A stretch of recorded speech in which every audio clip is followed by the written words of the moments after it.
It was November 24th, 1942.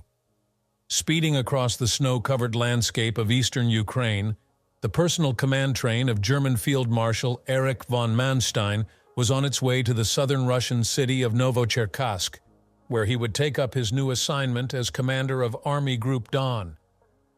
Two recent events weighed heavily on Manstein in the quiet moments. Just over a month earlier, Manstein had buried his favorite aide, Lieutenant Peppo Specht, who had died in the crash of a Fieseler Storch light plane. Less than a week later, Manstein's oldest son Gero was killed in action with the 18th Motorized Infantry Division of Army Group North. Both losses affected him deeply. Manstein was widely considered the tactical genius of the German Army in World War II. As a staff officer in 1940, he created the attack plan that sliced through France in less than 2 weeks. As a corps commander in 1941, his LVI Motorized Infantry Corps swept through the Baltic states and up to the gates of Leningrad. In July 1942, his 11th Army conquered the huge Soviet fortress at Sevastopol. Now, in his first operations as an Army Group commander, he was about to undertake the most formidable task of his career. But first, a small gathering of Manstein's staff on the train offered a toast to the Field Marshal. It was his 55th birthday. On November 19, 1942, the Soviets had unleashed Operation Uranus against Army Group B.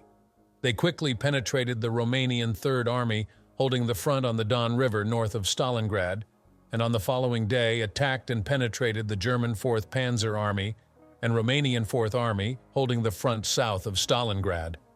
Their aim, which they accomplished in a mere 4 days, was to cut off and isolate Field Marshal Friedrich von Paulus's German 6th Army in Stalingrad. Doing so left a massive hole in the German front in southern Russia. Manstein's mission was to bring the enemy attacks to a halt, rescue 6th Army, and restore the front, between Army Group B to the north and Army Group A to the south. Disaster loomed. All of 6th Army and most of 4th Panzer Army were cut off.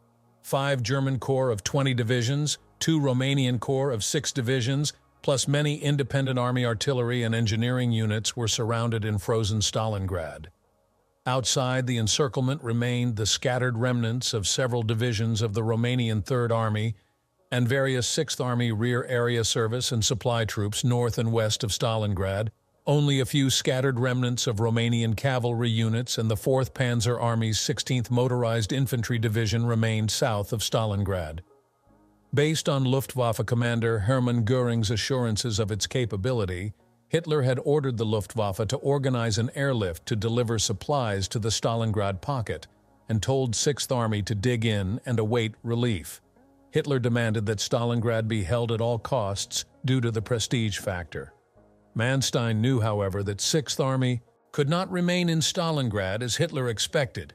He thought that he would need it operational in order to stitch the southern front back together.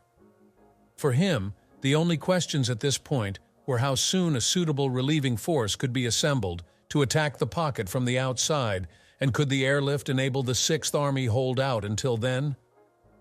Reforming the broken Axis ranks.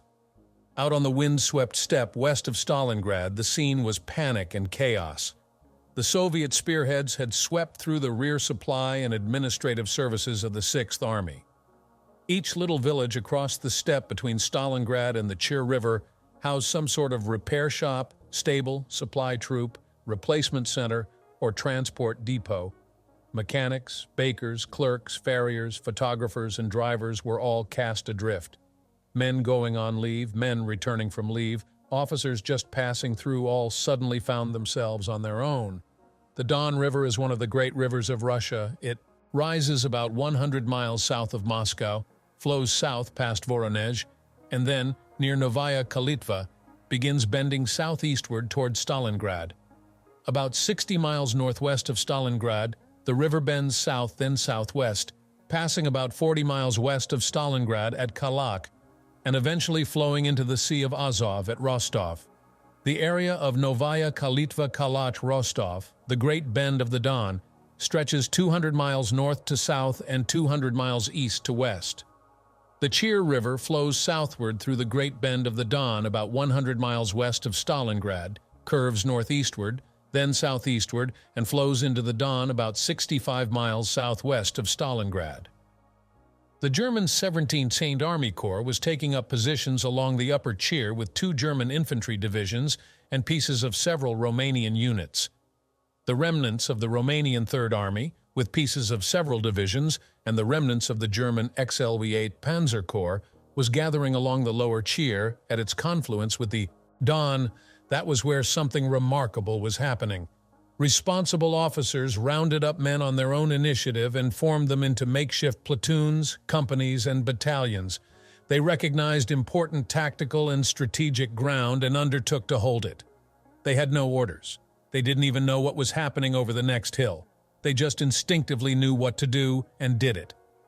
Soon, ad hoc units with names like Group General Spang or Group Colonel Schmidt or Group Colonel Abraham were digging in along the Chir, the first natural defensive line west of the Don and west of Stalingrad. The Romanian Third Army was now Romanian in name only since the Chief of Staff of the German LV-7 Panzer Corps, Colonel Walter Wenck, had been sent to take charge of the army after it had been routed. Wenck, officially the Chief of Staff, started with literally nothing and was busily rounding up troops anywhere he could find them, in many cases using some creative recruiting methods. For instance, he had encountered a propaganda company that had been part of the 6th Army Rear Services and had them put up tents with movie shows near several traffic junctions. Men who stopped by to take in the movies were rounded up, re-equipped, and put in the line. When he found himself in need of transportation for his newly formed units, Wenck had his security team put up a sign reading "Fuel Issuing Point," and soon had all the trucks and staff cars he could use. South of the Don River in the 4th Panzer Army, Romanian 4th Army sector, the front was even more scarcely manned. The nearest Army Group A units were about 350 miles south of Stalingrad in the foothills of the Caucasus. About halfway between was the German 16th Motorized Division near Elista, and that was it. Remnants of Romanian cavalry troops were roaming the steppe, out of touch with headquarters, but nothing else at all. The Luftwaffe had nowhere near enough cargo planes to fly in the minimum requirement of 500 tons per day to Stalingrad, so it had to utilize Heinkel He-1 111 bombers and other combat aircraft that were totally unsuitable for the mission. Whatever aircraft were used, the conditions at the airfields both inside and outside the pocket were primitive. The ground personnel were housed in improvised barracks at best, mud huts at worst. There were no hangars for the planes. All maintenance and freight handling had to be performed out in the open, exposed to blizzards and temperatures far below freezing. Manstein's train arrived at Novocherkassk just after noon on November 26th, and his new Army Group Don was declared operational the next day. The new Army Group included the German 6th Army and the Romanian 3rd Army, as well as the German 4th Panzer Army and the Romanian 4th Army, the latter two being grouped together as Army Group Hoth under Colonel General Hermann Hoth, commander of 4th Panzer Army. The weather warmed just enough that the snow became rain, and the roads became quagmires. The next day, OKH, Oberkommando des Heeres, the German High Command, informed Manstein of the reinforcements he would receive for the relief attack. LZ-7 Panzer Corps, with the 6th and 23rd Panzer Divisions and 15th Luftwaffe Field Division, was to arrive at Kotelnikovo by December 3rd for 4th Panzer Army. Deployed in the 3rd Romanian Army sector and scheduled to be operational about December 5th would be a new formation known as Provisional Army Halat, an ad hoc headquarters put together with scratch units and parts of the 17th Army Corps staff. Provisional Army Halat was headed by the former commander of 2nd Army Corps, General Karl Halat, who would take command of the 2nd on the upper Chir River and replace the headquarters of the 3rd Romanian Army on the lower Chir. It would consist of the 62nd, 294th, and 336th Infantry Divisions, as well as the XLE-8 Panzer Corps with the 11th and 22nd Panzer Divisions, 3rd Mountain Division, and the 7th and 8th Luftwaffe Field Divisions. Manstein thought that these forces, 4 panzer divisions, 4 infantry mountain divisions, and 3 Luftwaffe field divisions, if they were up to strength and arrived in good time, might just be sufficient to break through to the Sixth Army, even given the fact that the Luftwaffe divisions were only suitable for defense. Unless we get the Baku oil, the war is lost. On November 28th, Manstein sent a long teletype message to Hitler in which he described his appreciation of the situation and his intentions in some detail. Manstein knew that the best he could hope for was to reach Sixth Army and help it to withdraw from Stalingrad and to regain firm contact with Army Group A as it withdrew from the Caucasus, and he said so. 2 days later, Hitler called Manstein in the middle of the night. "I cannot agree to your proposals, Field Marshal," Hitler began. "Sixth Army is dug in on my orders and will defend this stronghold. I want different proposals from you, Field Marshal." "Mein Führer, put Army Group A under my command and give me operational freedom for both army groups," Manstein shot back. "That is not possible, Field Marshal." "Mein Führer, please tell me what Army Group A is supposed to be doing in the Caucasus?" "It's a question of the possession of Baku, Field Marshal. Unless we get the Baku oil, the war is lost," Hitler intoned. "If I can no longer get you the oil for your operations, Field Marshal, you will be unable to do anything. Tanks, aircraft, trucks, everything depended on oil," he continued in the manner of a lecture. "Mein Führer," Manstein interrupted, "put the whole of Army Group A under me and give me operational freedom, and I will give you a decisive battle in South Russia, after which you can get your oil wherever you like." Hitler didn't react. He seemed to have stopped listening. Constant pressure. Across the Chir River. On December 1st, Manstein released his plan for the relief attack. It called for L7 Panzer Corps to strike northeast from Kotelnikovo across the steppe to Stalingrad, and for XL8 Panzer Corps to strike from its bridgehead over the Don River near Nizhny Chirskaya, due east to the pocket. Although Nizhny Chirskaya was about 30 miles closer to the pocket, Manstein knew that the Russians were aware of the bridgehead's importance and were building up forces against it, so he hoped to gain some surprise by initiating his attack from farther south. When the LV-7 Panzer Corps advance came abreast of the bridgehead, XL-8 Panzer Corps would join the attack. He expected to begin the attack by December 8th. Conditions in Stalingrad had been unbearable for a long time. Once cut off and isolated, the deprivation only increased. 500,000 men had bludgeoned each other and the cityscape for months, with artillery and bombs obliterating city block after city block. A large portion of the pocket was outside the city proper on the steppe that surrounded Stalingrad, and conditions were no better. There, trees did not grow on the windswept steppe, so there was no firewood to gather. There were no prepared positions, so dugouts had to be blasted in the frozen earth with explosives. There were some burned out and deserted tanks left over from earlier battles. These became firing positions and provided some shelter. Food quickly became scarce, forcing cooks to slaughter draft horses to feed the troops. There were constant Soviet probing attacks around the entire perimeter, so none of the German units could conserve ammunition. They were always under pressure. And it certainly didn't help that during the first 5 days of the airlift, the Luftwaffe managed to deliver an average of only 58.3 tons of supplies per day, slightly more than 10% of the minimum daily requirements. By the first week of December, reinforcements began to trickle in. Provisional Army Hollet received the 336th Infantry Division, transferred from Army Group B, which began filling in along the lower Chir, while the 7th Luftwaffe Field Division moved in to cover Morozovsk and its airfield. In a surprise move, General Zeitzler managed to drag another division, 17th Panzer, away from Army Group Center.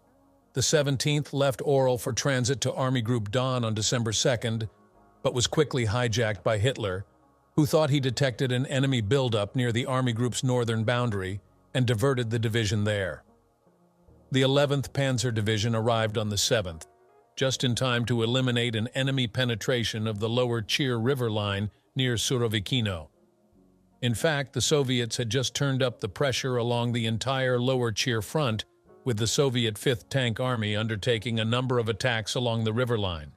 The 11th Panzer spent the next week as a fire brigade, striking one penetration after another, Lisinski, Kalinovsky, Oblivskaya, traveling by night and attacking by day. During the course of these actions, it destroyed well over 130 enemy tanks, was worn down. The airfields at Morozovsk and Tatsinskaya, which were used for the airlift to Stalingrad, were located behind the lower Chir. Therefore, any penetration of the Chir threatened the supply effort and had to be eliminated. For this reason, it looked less and less likely that XL-88 Panzer Corps would be able to break free from the Chir front and participate in the relief attack. The entire attack would fall to General Kirchner's L7 Panzer Corps. The 6th Panzer Division had arrived at Kotelnikovo in good time, but had been forced to battle enemy units there ever since, just to gain hold of its starting positions. Panzer Regiment 201 of the 23rd Panzer Division had likewise arrived but needed all the time it could get to finish undergoing emergency rebuilding. Further, most of the division's wheeled units had not yet arrived due to a thaw in the Caucasus that turned the roads there into a sea of mud. As for the 15th Luftwaffe Field Division, it was still forming up in the Salsk area. Manstein had no choice. He could not start the relief attack on December 8th. Manstein was in a race with death, and he knew it. First, he had to watch his northern flank. He knew that any repeat of the Soviet Uranus-type attack on his tenuous northern flank could very quickly turn into a catastrophe for both Army Group Don and Army Group A to the south, but that didn't seem imminent. Right now, he had to maintain 6th Army in Stalingrad via an airlift that had so far failed to meet the minimum requirements and at the same time build up a strong enough relief force to liberate the pocket, all before the Soviets could bring to bear enough force to eliminate the pocket and perhaps the Army Group as well. Fortunately for the Germans, Stalin had a similar problem. While Manstein had to free 6th Army so as to have the troops to prevent Army Group Don and Army Group A from being cut off, Stalin had to eliminate 6th Army to free up enough of his own troops to attack and cut off the German army groups. The 6th Panzer Division strikes. Finally, Manstein received a bit of good news amid the doom and gloom. The 6th Panzer Division had delivered a stunning victory. In a two-day running battle north of Kotelnikovo, the division virtually destroyed the Soviet 4 Cavalry Corps. The 85th Cavalry Division was smashed, its commander killed, the 115th Cavalry Division decimated and its commander killed, and 56 tanks of 65th Tank Brigade destroyed. The Corps commander escaped by swimming the river, but his entire staff was captured. The only significant group to escape was a troop mounted on camels, as they were the only ones able to freely negotiate the extensive marshlands in the area. There was also good news from the pocket. After a week of one attack after another without any apparent effect, the assaults were slackening. The brave defenders of Stalingrad had done an outstanding job parrying one thrust after another, eliminating one penetration after another, surrendering not 1 meter of ground. At LZ-7 Panzer Corps in Kotelnikovo, the troops were ready and the ground had firmed up thanks to a drop in temperature on the 11th.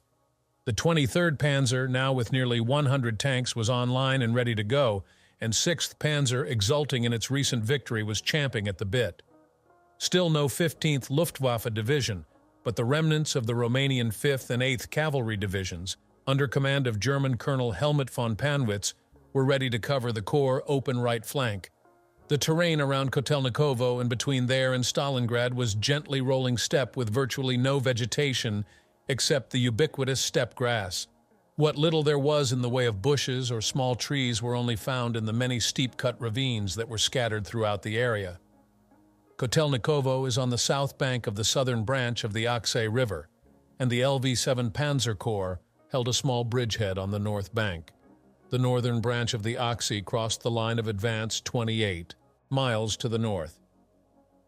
The Mishkova River, 16 miles beyond the northern Oksy, also crossed the German line of advance.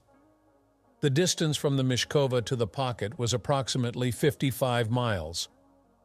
At first light on December 12th, the 6th Panzer Division's 76th Artillery Regiment unleashed a storm of high explosives on the Soviet main strongpoint in the area of Gremyachi Station on the rail line northeast of Kotelnikovo. After a few moments, while the Panzer Grenadiers fixed the enemy facing their bridgehead with strong assaults, the division's Panzer Regiment 11 burst out of the bridgehead and advanced along the rail line toward Gremyachi Station in a deep wedge formation. At the same time, 23rd Panzer struck out northeasterly along both sides of the southern Oksay toward Piemen-Cherny, 61½ miles east of Gremyachi Station. At 9:50 a.m., with Piemen-Cherny in hand, the 23rd continued its advance, attacking Nebykov and Koshara. So rapid was the 6th Panzer's advance that it overran the enemy artillery positions before they could either commence firing or displace out of danger. By mid-morning, the tanks had overrun the hastily abandoned enemy headquarters, paralyzing the enemy's control of operations. Once they had consolidated Gremyachi Station, they pivoted west and slashed into the Soviet troops flooding back from the Kotelnikovo bridgehead toward Verkhne-Yablokny.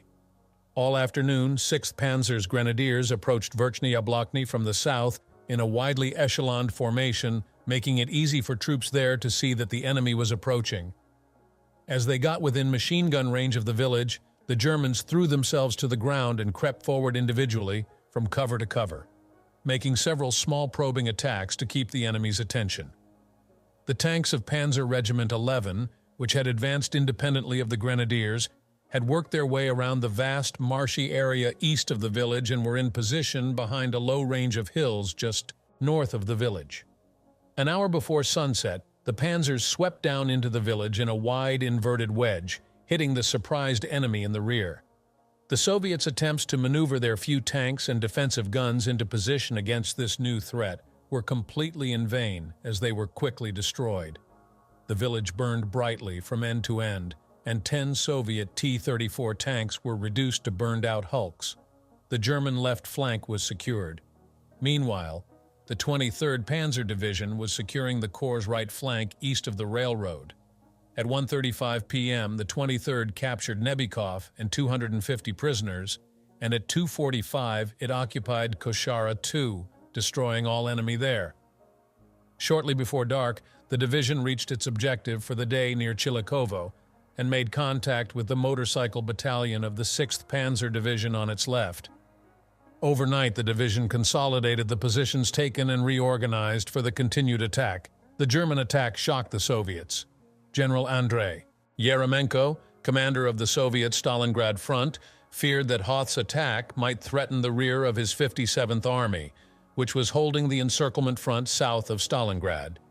He warned Stalin that if this happened, it might become possible for the 6th Army to break out through the 57th and escape the pocket. Stalin was not happy. He told Yeremenko in no uncertain terms to hold on and promised to send the best that he had left, the 2nd Guards Army, which was just arriving in Verkhne. That was fine, but the 57th Army needed something to hold the German attack now. Yeremenko withdrew the weakened Ivory Mechanized Corps and ordered it to Verkhne-Kumsky to block 6th Panzer and moved the 13th Tanks Corps to Oksay to block 23rd Panzer. It was all he could do. Kampfgruppe Hunersdorf, 70 tank kills in less than an hour by 8 p.m. After a short break, 6th Panzer's tanks were on their way again. Next target, the northern branch of the Oksay River, 14 miles to the north. Kampfgruppe, KG, Hunersdorf, composed of the Panzer Regiment plus a battalion of infantry and a battalion of artillery, as well as an anti-tank gun company and an engineer company, all led by the Panzer Regiment commander, Colonel Walter von Hunersdorf, advanced slowly. The ground was clear and gently undulating, and Hunersdorf expected few enemy troops in the area, but the night was pitch black, lit only by the stars. Kampfgruppe Hunersdorf reached the fog-shrouded valley of the Oksay as dawn was breaking on the 13th and began searching for a crossing point. A suitable ford was soon found at Salivsky, where the pioneers began building a bridge and the Panzer Grenadiers established a bridgehead while the tanks continued north toward Verkhne-Kumsky, 8 miles away. Pressure against 23rd Panzer that morning was mostly from the east at Koshara, while the enemy in front of the division seemed to be withdrawing. At 10:50 a.m., General Hoth, commander of the 4th Panzer Army, arrived at the 23rd Sasyal forward headquarters. An intercepted radio message indicated that the enemy would be attacking the eastern flank of the division that day, so Hoth ordered the division to assume a defensive posture and await the attack. Shortly after noon, the expected attack began with Soviet units hitting simultaneously at Koshara II, and Ternivy. Local troops and anti-tank units at those locations held up the enemy all afternoon while the Panzer Regiment hit the enemy's armored probes, eliminating one after the other. This action secured the Corps' right flank, at least for the time being, but it tied down some of the division's infantry holding those villages. As the 6th Panzer Division's KG Hühnersdorf crested the ridge about 2 miles south of Verkhne-Kumsky, scouts reported no enemy in town, nor on Hill 140 to the west. Then suddenly the radio blared, "Enemy tanks!" Scouts to the east reported a heavy concentration of Red Army tanks in a broad depression south of Hill 147. Apparently, the Soviets intended to block the Germans' access to Verkhne-Kumsky and were unaware that KG Hühnersdorf was already there. Hühnersdorf detailed Major Bake's 2 Battalion to deal with the enemy tanks while the remainder of the Kampfgruppe proceeded into Verkhne-Kumsky. As the Soviet tanks began to climb the gradual slope of the depression, the Germans opened fire. The first 12 tanks were blasted in order. Those following retreated back into the depression, followed closely by the German tanks which proceeded to surround the depression. What followed was an unbelievably one-sided concentric battle between Soviet tanks in the cauldron and German tanks lining the rim. An entire Soviet tank brigade, more than 70 tanks, was completely destroyed in less than an hour with not a single German loss. Thus began an incredible day of tank combat in and around Verkhne-Kumsky, which saw KG Hühnersdorf engage and defeat 3 Soviet tank brigades individually, one after the other, as they arrived on the scene. Meanwhile, on the Cheer front, the 11th Panzer Division was exhausted after several days of moving and attacking. It was obvious that it would not be strong enough for the attack on the pocket. But Manstein came up with another option. Move 17th Panzer from its reserve position into the Don bridgehead at Nizhnya Cherskaya, so that it could take 11th Panzer's place and attack toward the pocket when the time came. Manstein made clear to Hitler that the new enemy forces being thrown in against Hoth's relief attack made it questionable whether it could reach Stalingrad, and the only option they had was to use 17th Panzer to enhance the attack's chances. After all, of what use was the division sitting in reserve when the front was in flames? To everyone's surprise, Hitler finally recognized his folly and released 17th Panzer for the relief attack. It would move into the Don bridgehead at Nizhnya Cherskaya and attack from there when LV-7 Panzer Corps' attack came abreast of it. Back at Verkhne-Kumsky, the remainder of KG Hühnersdorf had rolled into town just in time to intercept another Soviet armored unit that was rushing to the aid of the tank brigade that was being obliterated south of Hill 147. Panzers of Major Low's I Battalion confronted the new enemy armor north of town and destroyed 3 tanks straight off the march. As German infantry arrived and set up defenses on the northern edge of town, the panzers slowly withdrew and turned the defense over to the grenadiers. The din coming from the battle south of Hill 147 was just starting to fade when a 3rd enemy tank brigade struck on the east side of town, just north of Hill 147. Major Low was trying to gather his forces to meet this new threat when he received a radio call from Major Bake. "Hold on, we're coming!" The men in town looked south toward Hill 147 and could see only one thing: victory. 4 wedges of German tanks simultaneously crested the hill and raced at full speed down the slope toward the enemy. Colonel von Hühnersdorf had Major Bake spread his formation to his right to outflank and encircle this new threat to the east, while Major Low, having destroyed most of the enemy tanks on the north, was to hold in town and send some of his tanks to encircle the new enemy to the north. The Soviet commander tried to spread his tanks out and bend back his flanks to prevent their being turned, but he could not. Heavy fire from the panzers on the hill and in town pounded his every move. The first steel wedges reached his southern flank and pressed in, but still the Soviets resisted tenaciously. Finally, facing annihilation, the Soviet commander ordered retreat. Many of the Soviet tanks had entered the killing ground east of Verkhne-Kumsky via a sunken road to the northeast. The survivors quickly withdrew the same way. But only a portion of the Soviet tank brigade escaped, leaving more than half its number on the field. And so it went the rest of the day, a dazzling display of the advantage gained by determined men fighting on inside lines on a mobile battlefield.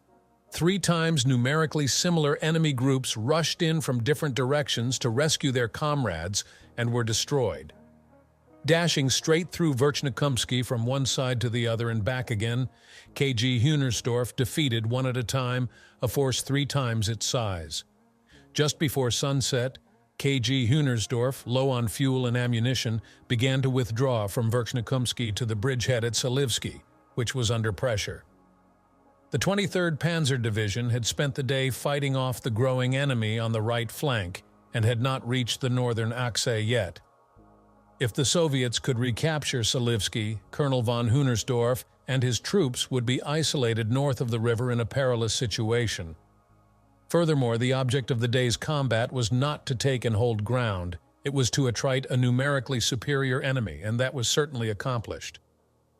KG Hunersdorf arrived back at the northern bridgehead just as the third attack of the day was about to overwhelm its defenders.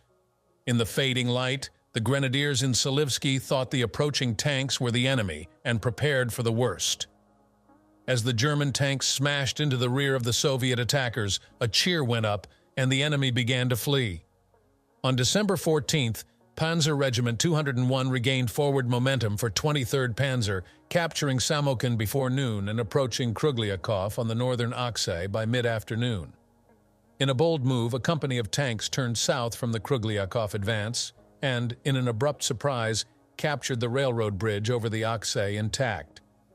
By 3:30 p.m., the Panzer Regiment had consolidated its hold on Krugliakov and the railroad bridge. Overnight, German engineers replaced the Soviet bridge demolitions with their own and fended off several infiltration attempts by enemy sappers. Operation Little Saturn begins. The most important development on the 15th was on the Chir front, where the long-held and potentially useful bridgehead over the Don River near Nizhny Chirskaya was lost. The fresh Soviet the 7th Tank Corps had attacked the bridgehead on the 14th and took only a day to make the German position there untenable. The Germans were forced back and blew up the bridge as they withdrew. Without the bridgehead, 17th Panzer could not attack towards Stalingrad and was therefore diverted south to join the LZ-7 Panzer Corps attack on the Achse River as soon as possible. The 17th began crossing the Don at Semlyanskaya that same afternoon. The Soviet leadership had initially pulled units from the encirclement front to oppose the LV-7 Panzer Corps attack. It followed that up by committing a strong new army, 2nd Guards Army, to confront the threat.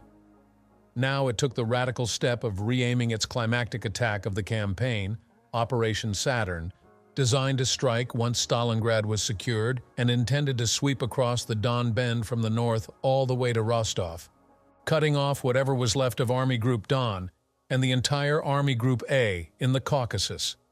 Now, Stalin ordered a change. Rather than striking southwest toward Rostov, 2nd Guards Army would strike southeast and hit the rear of Hoth's relief attack instead. The aptly renamed Operation Little Saturn was launched early on December 16th from the northern reaches of the Don Bend on both sides of Bogachar, when the Soviet 6th Army, as well as the 2nd and 3rd Guards Armies, struck Provisional Army Hollet and the Italian 8th Army of Army Group B. Even after their tank brigades joined the assault about noon, the Soviets made little headway on that first day. Early on the 17th, the Soviets facing L-7 Panzer Corps became more active as reports began rolling in at dawn. 20 panzers at Samokin, tanks with infantry at Shudov-Ward and Kamenka, and some 40 tanks with infantry at Shestakov. Those tanks crossed the frozen Achse and entered Shestakov about halfway between the 23rd's bridgehead at Krugliakov and 6th Panzer's bridgehead at Salivsky. For the first time, Stuka dive bombers assisted 23rd Panzer and brought palpable relief with their precision attacks on enemy concentrations. During the day, the enemy pressure increased markedly on the eastern flank, north of the Achse. The 6th Panzer Division was also well supported by Stukas on the 17th, when it undertook an operation to clear the hills south of Verkhne-Kumsky that the enemy had reoccupied. Just as the sun began to rise over the frozen steppe, German engineers and grenadiers, thoroughly camouflaged, began to infiltrate through the tall grass toward their first objective, a Soviet artillery observation post, OP, on Hill 140. At 8 a.m., with the grenadiers in position, the artillery regiment opened fire on the OP with all tubes. A few moments later, white flares signaled that the objective had been captured. The artillery shifted its fire and Stukas appeared on the horizon flying in a majestic wedge formation. The first wave delivered its load of high explosives and was flying off as the second wave approached in a high-altitude V above the horizon, then a third wave, and a fourth. Enemy artillery fell silent. Where a moment before had stood a gun, now only smoke and a deep hole remained. When advancing grenadiers encountered bunkers, German flamethrower teams burned the inhabitants out with a loud whoosh. By early afternoon, a 2-mile breach had been forged through the Soviet position. It was time for 6th Panzer's main body to surge through and retake Verkhne-Kumsky. But reconnaissance revealed that the town was held by strong enemy forces with numerous anti-tank positions and dug-in tanks. General Raus, commander of the 6th, decided to postpone the attack until after dark, in the meantime softening the enemy up with artillery and dive bombers. After sunset, the assault detachments crept up to the edge of the village completely unseen. By the light of several burning buildings, they could see the Soviet troops as they took a meal, totally unconcerned. The Germans burst into the town, and grenadiers rounded up the stunned troops, while engineer anti-tank teams went after pre-located enemy tanks. The battle was over quickly, and German artillery targeted the few tanks that escaped. Not only did the Germans suffer minimal casualties, they captured several anti-tank guns and a great deal of heavy equipment. The 17th Panzer Division finally made it to the core sector on the 17th. Advancing from Verkhne against weak enemy resistance, it captured a bridgehead over the northern Aksai at Generalovsky, 12 miles west of Salivsky, by mid-afternoon. Late on the 17th, the first units of Soviet Lieutenant General Rodion Malinovsky's 2nd Guards Army began arriving at the Mishkova sector. 2 rifle divisions of the 1st Guards Rifle Corps arrived that evening and deployed straight off the march. The remainder of the army, the 2nd Guards Mechanized Corps and 13th Guards Rifle Corps, arrived continually over the next 2 days. General Fridolin von Senger und Etterlin hustled his 17th Panzer Division forward into the bridgehead at Generalovsky overnight in order to strike northward at first light on the 18th. By mid-morning, it approached the enemy strong point at the Collective Farm, 8th of March, over icy ground. The Collective was about 7 miles west of Verkhne-Kumsky and served as the western end of the defensive line the Soviets had formed in the hills north of the Aksai River. While the artillery deployed, the tank detachment outflanked the farm to the west, and Panzer Grenadier Regiment 40 assaulted the building complex. As a company of tanks turned into the rear of the farm complex, the rest turned to meet a line of enemy tanks approaching from the north. In an hour-long swirling battle, 21 enemy tanks were destroyed and 150 prisoners were taken. North of Verkhne-Kumsky, the 6th Panzer Division was preparing to strike northward when news arrived that 23rd Panzer was in serious difficulty and required 6th Panzer's assistance as soon as possible. Hunersdorf pulled his tanks back into Verkhne-Kumsky and turned east toward Krugliakov. Pursuit of the broken enemy northward would have to be turned over to the 17th Panzer Division. Strong Soviet units from the Shutov the 1 and Kamenka areas were putting heavy pressure on the 23rd Panzer's bridgehead at Krugliakov. Stukas had relieved some of the pressure, but the enemy kept bringing up more troops.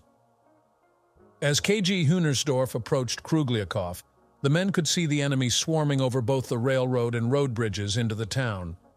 Without hesitation, the tanks remaining on the north side of the river swung out along the enemy's right flank and opened fire. The enemy, fearful of being cut off, fled northeastward along the railroad tracks from whence they had come. The 23rd regained both bridges and its forward positions and reinforced them as much as possible. In the meantime, 17th Panzer's advance, detachment, built around Panzer Regiment 39, had circled around Verkhne-Kumsky to the west and left Panzergrenadier Regiment 63 to clean up and secure the town. General von Senger and Ederlin led the panzer group northward, and by 1 p.m. it reached Verkhne-Kumsky on the Mishkova River and surrounded it. As soon as Krugliakov had been secured, General Raus ordered Hunersdorf and his tanks, which at that point had suffered no casualties, to turn north and push on through the night toward the Mishkova River at Vasilevka, 16 miles east of Verkhne-Kumsky. Brushing aside the weak resistance that it encountered en route, the KG approached Vasilevka at dawn on the 19th, and in a daring surprise move captured the bridge over the Mishkova in the center of town. The spearheads of 2 German panzer divisions were now at the Mishkova River, where they expected the 6th Army breakout to meet them. But the hard fighting had left both divisions severely weakened. Both had been forced to leave units behind to guard their flanks and supply line, and the 2 divisions together fielded barely 50 tanks. On the Army Group's northern flank, the situation of the neighboring Italian 8th Army of Army Group B had deteriorated on the 2nd day of the Little Saturn attack. Then, on the 18th, the Italians completely disintegrated, exposing the entire left wing of Provisional Army Holland. This meant that 3 Soviet armies were poised to charge southeast, 30 miles behind Provisional Army Holland's front lines on the Chir River, and smash straight into the rear of the LV-7 Panzer Corps' attack on the Mishkova. The Army Group could be encircled or destroyed. Manstein saw the writing on the wall.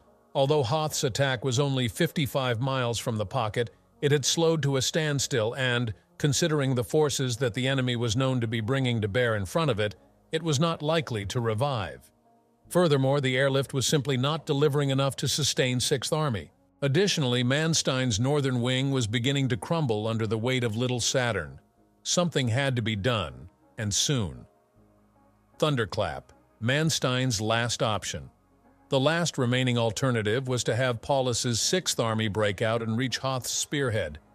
Manstein was certain that if 6th Army began to break out to meet 4th Panzer Army, it would have to be an all-out proposition, an attack with all its strength in front to ensure a successful breakout. 6th Army did not have the luxury of being able to simply extend its front and link up. Manstein's intention was to have 6th Army break out in 2 phases. First, with the code words Winter Storm, 6th Army would attack southwestward to link up with LV-7 Panzer Corps while maintaining the entire front around Stalingrad. Phase 2, the code word Thunderclap, meant Paulus would begin a phased withdrawal from Stalingrad. Manstein believed Hitler would agree to Winter Storm because it was the only way to get a supply convoy through. He also knew that Hitler would immediately countermand Thunderclap if it was issued too early. He hoped to present Hitler with a fait accompli because he expected that once Winter Storm was underway and the enemy realized what was happening, they would immediately attack, which would make the immediate execution of Thunderclap imperative because the front would certainly begin to collapse. It had to be done. Hitler would have no choice but to go along. At dawn on the 19th, Manstein sent his intelligence chief, Major Hans Eismann, into the pocket to explain his plan to Paulus. Meanwhile, on the Mishkova, the 6th Panzer Division, in bitter hand-to-hand fighting, managed to forge a small bridgehead on the northern bank at Vasilevka on the 19th, but massive enemy forces surrounded it, preventing any breakout. Farther west on the river at Verkhne-Kumsky, 17th Panzer tried to move east along the southern bank of the river toward Gromoslavka, but Soviet positions on the dominant heights on the northern bank prevented any movement in that area. The 23rd Panzer Division was still south of the Mishkova, trying to cover the LZ-7 Panzer Corps' lengthening right flank. Late that afternoon, Manstein sent an urgent message to Hitler. He told the Führer that he doubted that the relief attack by LZ-7 Panzer Corps would be able to reach the pocket. It was exhausted while its opposition was becoming stronger each day. But the major factor at the moment was that the left flank of the Army Group was in serious danger of collapse. The only solution, he said, would be for 6th Army to attack southwestward toward a link-up with LV-7 Panzer Corps while simultaneously pulling back its northern and eastern fronts. There was no longer time for anything else. At 5:50 p.m. on the 19th, before he had received a reply from Hitler, Manstein contacted Paulus over a new high-frequency radio link that had just been installed. Paulus explained the various scenarios that Eisman had described and said that he now felt that the only viable alternative was complete withdrawal from Stalingrad. Manstein asked how soon 6th Army could be ready to break out and how much food and fuel it needed. Paulus replied it could be ready in 3 to 4 days and would need reduced rations for about 10 days and 11/2 times the normal fuel rate. Based on this conversation, Manstein immediately ordered Winter Storm and said that Thunderclap might follow soon thereafter, depending on circumstances. There it was. Operation Winter Storm had been ordered to commence in 3 to 4 days. The anxious wait began. A failure to act in the Provisional Army Hollet area, the lower Cheer front was mostly holding, but the Soviet 5th Tank Army was giving the XL-weight Panzer Corps all it could handle. Hollet was desperately trying to form a north-facing front between the Upper Cheer and Milarovo, 75 miles to the west, but Soviet tank formations were surging southward almost unopposed. On the L-7 Panzer Corps front at the Mishkova, the Soviet 2nd Guards Army completed its deployment during the evening of December 21st and prepared to attack the next morning. There were now 191 halves Soviet divisions with 149,000 men and more than 600 tanks deployed against the LV-7 Panzer Corps, which now had fewer than 85 tanks on hand. The only glimmer of good news for the Germans was from the airlift. On December 20th, the airlift delivered 291 tons, the most it had delivered in one day. Unfortunately, that was only 58% of the minimum daily requirement, and it remained the most the airlift would deliver on any one day through the rest of the siege. General Zeitzler, Chief of Staff of the Army, had always agreed with Manstein on the need for 6th Army to abandon Stalingrad, and on the 22nd, he thought he had gained Hitler's consent. In discussing the matter, Hitler had finally said, "Very well then, draft a message to Paulus asking him how far he can get if ordered to break out." A relieved Zeitzler drafted the message to Paulus immediately. Paulus answered, 15 to 20 miles. By December 23rd, the Soviet 2nd 7th Tank Corps and the XI Tank Corps held a tight ring around Milarovo in the Provisional Army Hollet sector, and the way to Kamensk, on the Donets River 44 miles to the south, was wide open. The 15th Tank Corps and 1st Guards Mechanized Corps were closing in on Morozovsk, and February-10th Tank Corps was about to burst into Tatsinskaya. On the 23rd, Manstein called Hitler at his headquarters at Rastenburg in one last desperate attempt to get Paulus permission to leave Stalingrad. After Manstein made his impassioned plea, Hitler responded with, "I fail to see what you're driving at. Paulus has only enough gasoline for 15 to 20 miles at most. He says himself that he can't break out at present." Frustrated, Manstein felt the last chance to rescue 6th Army slipping away, but could wait no longer. He had to act to save his army group, not to mention Army Group A in the Caucasus. He called General Hollet and told him to send the 11th Panzer Division west to hold the airfield at Tatsinskaya, then called Hoth and told him to send one of his panzer divisions to the lower Cheer front to take over for 11th Panzer there. Hoth ordered 6th Panzer to the lower Cheer right away. The attack to relieve Stalingrad was over, at least temporarily. Manstein also ordered Hoth to maintain the LV-7 Panzer Corps' bridgehead over the northern Oksay in order to resume the relief attack as soon as possible, but whether it could be revived remained to be seen. Manstein then contacted Paulus. Paulus told him that they would execute Thunderclap if there was no other alternative, but to do so would require 1,000 cubic meters of fuel. 1,000 cubic meters was equal to 1,000 tons. That would take 3 to 4 days of relief flights at best, highly improbable. The 11th Panzer Division recaptured the airfield at Tatsinskaya on the 29th, and the 6th Panzer Division maintained Provisional Army, Hollet's hold on the lower Cheer. But in 3 days, the LV-7 Panzer Corps was pushed back to its starting line at Kotelnikovo, and then, by the end of the month, all the way back to the Little Kuberla River at Zimovniki. Operations to relieve Stalingrad were over. Operations to save the army group were just beginning. In the end, both Manstein and Paulus refused to go against Hitler's wishes by evacuating Stalingrad, and both men used the fuel situation as an excuse not to act. Perhaps, if they had had any notion at all that in 10 years only some 2% of the enlisted men that went into captivity at Stalingrad would be alive to return to Germany, they might have acted differently.